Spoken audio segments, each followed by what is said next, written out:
Okay, ನಾವು ಇವತ್ತು ಹಾಗಲಕಾಯಿ ಉಪ್ಪಿನಕಾಯಿ ಮಾಡ್ತಾ ಇದ್ದೀವಿ. ತುಂಬ ಒಳ್ಳೆಯದು ಹಾಗಲಕಾಯಿನ ಉಪ್ಪಿನಕಾಯಿ ಮಾಡಿ ಫ್ರಿಜ್ಜಲ್ಲಿ ಅಥವಾ ಹೊರಗಡೆ ಕೂಡ ಇದನ್ನು ಇಡ್ಬೋದು, ನೀವು ಏನು ಕೂಡ ಆಗೋದಿಲ್ಲ. ಹಾಗಲಕಾಯಿನ ನಾನು ಕ್ಲೀನ್ ಮಾಡಿ ಒಂದು ಬಿಸಿಲಿಗೆ ಹಾಕಿದ್ದೀನಿ, ಸ್ವಲ್ಪ ನೀರೆಲ್ಲ ಡ್ರೈ ಆಗಲಿ ಅಂತ ಹೇಳಿ. ಹಾಗೆ ಇವಾಗ ಡ್ರೈ ಆಗಿದೆ ನೀರಿದ್ರದ್ದು. ಇಲ್ಲಿ ನಾನು ಎಣ್ಣೆ ಬಿಸಿ ಮಾಡಲಿಕ್ಕೆ ಇಟ್ಟಿದ್ದೀನಿ. ಸಾಸಿವೆ ಎಣ್ಣೆ ಇದ್ರೂ ತುಂಬ ಬೆಸ್ಟ್, ಅದನ್ನು ನಾರ್ಮಲ್ ಆಗಿ ನೀವು ಯಾವುದು ಕುಕಿಂಗ್ ಆಯಿಲ್ ಯೂಸ್ ಮಾಡ್ತೀರಾ ಅದನ್ನು ನೀವು ಯೂಸ್ ಮಾಡ್ಬೋದು. ತೆಂಗಿನ ಎಣ್ಣೆ ಬೇಡ, ಉಳಿದದ್ದು ಕುಕಿಂಗ್ ಆಯಿಲ್ ಇರುತ್ತೆ ನೋಡಿ, ಅದು ನೀವು ಯೂಸ್ ಮಾಡಿ. ಎಣ್ಣೆ ಸ್ವಲ್ಪ ಜಾಸ್ತಿ ಫಸ್ಟಿಗೆ, ಯಾಕೆಂದರೆ ಹಾಗಲಕಾಯಿ ನಾವಿಲ್ಲಿ ಫ್ರೈ ಮಾಡ್ಲಿಕ್ಕೆ ಉಂಟು, ಹಾಗಾಗಿ.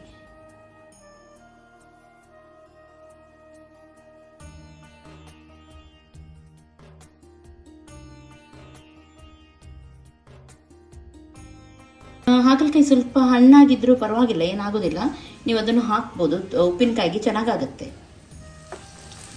ಸ್ವಲ್ಪ ಹೊತ್ತು ಇದನ್ನು ಚೆನ್ನಾಗಿ ಫ್ರೈ ಮಾಡೋಣ ಎಣ್ಣೆಯಲ್ಲಿ, ಚೆನ್ನಾಗಿ ಒಳ್ಳೆ ರೀತಿದು ಫ್ರೈ ಆಗಬೇಕು. ಆವಾಗ ನಾವು ಸ್ವಲ್ಪ ಲಾಂಗ್ ಟೈಮ್ ತನಕ ಇಡ್ಬೋದು ಇದನ್ನು.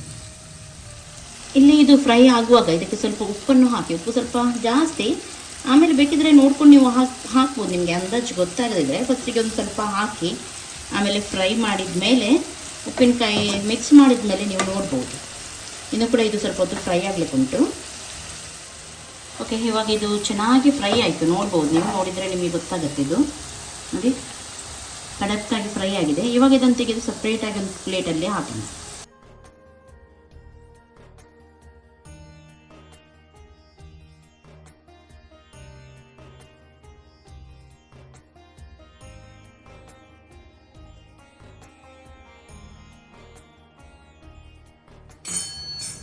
ಇವಾಗ ಇದೇ ಎಣ್ಣೆಗೆ ನಾವು ಸ್ವಲ್ಪ ಬೆಳ್ಳುಳ್ಳಿ ಹಾಗೂ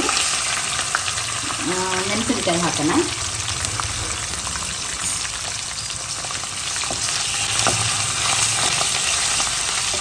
ಬೆಳ್ಳುಳ್ಳಿ ತುಂಬ ಫ್ರೈ ಆಗೋದು ಬೇಡ, ಇಲ್ಲಿ ಸ್ವಲ್ಪ ಫ್ರೈ ಆಗಬೇಕು. ಬೆಳ್ಳುಳ್ಳಿ ಸ್ವಲ್ಪ ಫ್ರೈ ಆಗಿದೆ, ಇದಕ್ಕೆ ginger garlic paste,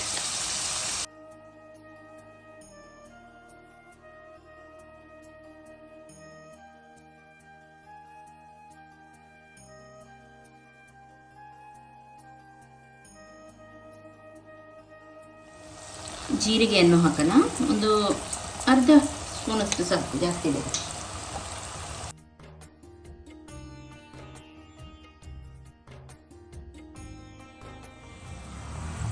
chilli powder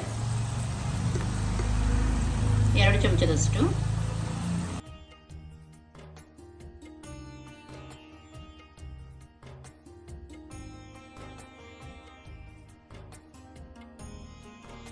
ಇವಾಗ ಫ್ರೈ ಮಾಡಿದ ಹಾಗಲಕಾಯಿ ಹಾಕೋಣ.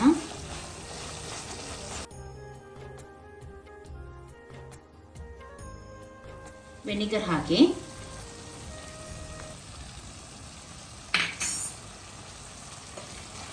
ವಿನಿಗರ್ ಸ್ವಲ್ಪ ಜಾಸ್ತಿ ಇದಕ್ಕೆ, ಹುಳಿ ಹಾಕಿದಷ್ಟು ವಿನಿಗರ್ ಹಾಕಿದಷ್ಟು ಉಂಟು ನೋಡಿ, ಜಾಸ್ತಿ ಟೈಮ್ ನೀವು ಇಡ್ಬೋದು. ಹಾಗೂ ಸ್ವಲ್ಪ ಕಹಿ ಇರುವುದರಿಂದ ಉಪ್ಪು ಹಾಗೂ ಸ್ವಲ್ಪ ಹುಳಿ ಅಂಶ ಜಾಸ್ತಿ ಇದ್ದರೆ ಗೊತ್ತಾಗೋದಿಲ್ಲ.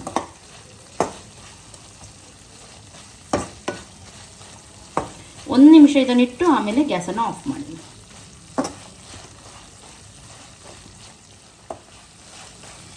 ಇವಾಗ ಲಾಸ್ಟಿಗೆ ಇದಕ್ಕೆ ಸ್ವಲ್ಪ ಸಕ್ಕರೆಯನ್ನು ಹಾಕೋಣ. ಇದು ಆಪ್ಷನಲ್, ನಿಮಗೆ ಇಷ್ಟ ಇದೆ ಆದರೆ ಹಾಕಿ, ಇಲ್ಲದ್ರೆ ಸ್ಕಿಪ್ ಮಾಡ್ಬೋದು. ಸ್ವಲ್ಪ ಹಾಕಿದರೆ ಸಾಕು ಸಕ್ಕರೆ.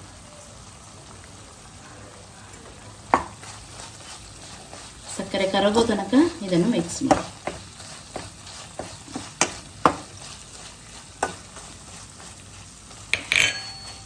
ಇವಾಗ ಗ್ಯಾಸನ್ನು ಆಫ್ ಮಾಡಿ. ನೋಡಿ, ಹಾಗಲಕಾಯಿ ಉಪ್ಪಿನಕಾಯಿ ರೆಡಿ.